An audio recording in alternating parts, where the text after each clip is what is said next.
नोंथांमोनखौ दिनैनि समाव बे समावहाय लेंहरनायनि माखासे जाहोन दङ। नोंथांमोननि गेजेरजोंनो जों माखासे खोथा रायजो राजानि सिगाङाव फोरमायहरनो सानदों। जों कुसुगाव आन्चलिक स्पर्ट्स एसोसिएशन जानानै गसाइगाव डिस्ट्रिक्ट बी डिविजन फुटबल लीग कुसुगाव जनखौ जोङो थांनाय 7 जुलाइ 2024 निफ्राय जोङो बेखौ आरम्भ खालामदोंमोन। गासै 1 मास 18 दिन सोलिगासिनो दङ। दा बेयो बी डिविजन लीगआ जोंहा गेलेयै गेलेनानै दिनै सेमिफाइनाल सेकेन्ड सेमिफाइनाल खेला जाबाय। दा जोङो बे लीगखौ कुसुगावनि R&D फिल्डआव जों बेखौ सालायबाय थादों।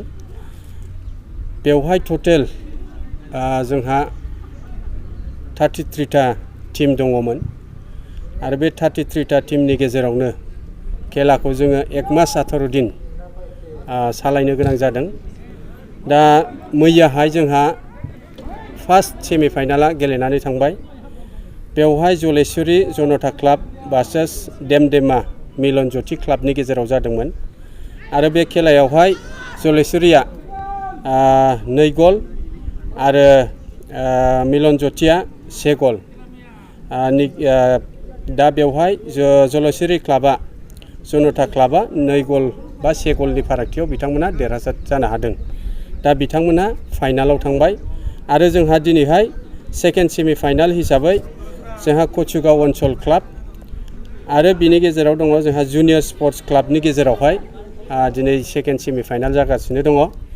दा नैबेयाव जे सेकेन्ड सेमिफाइनालाव जाय देरहागोन बेनो जनता क्लाब जलेश्वरीनि गेजेराव 25 तारिखआव जोंहा फाइनाल जागोन। दा बेवहाय 25 तारिखआव जिहेतु जोंहा फाइनाला जागोन, बेवहाय जोङो गोबां हाबाफारि लानाय जादों।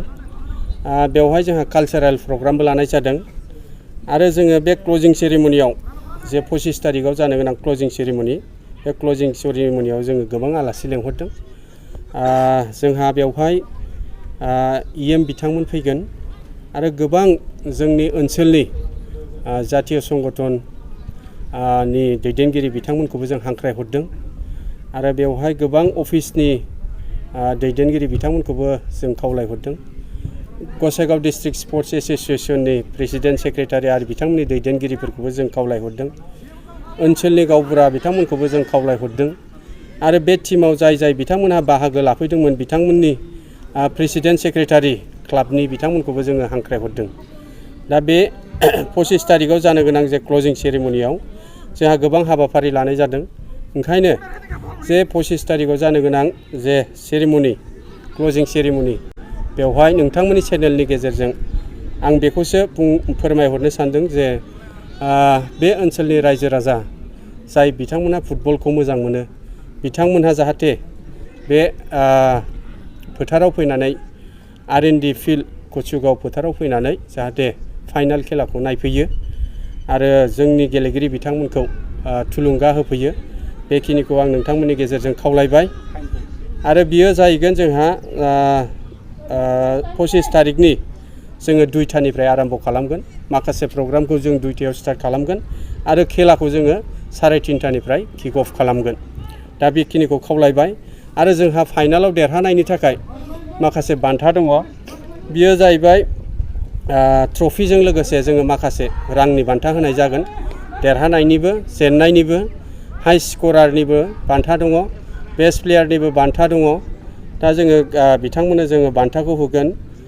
गल्ड मेडेलबो दङ जोंहा ट्रफिजों लोगोसे। दा बेखिनिखौ नोंथांमोननि गेजेरजों जों फोरमायबाय आरो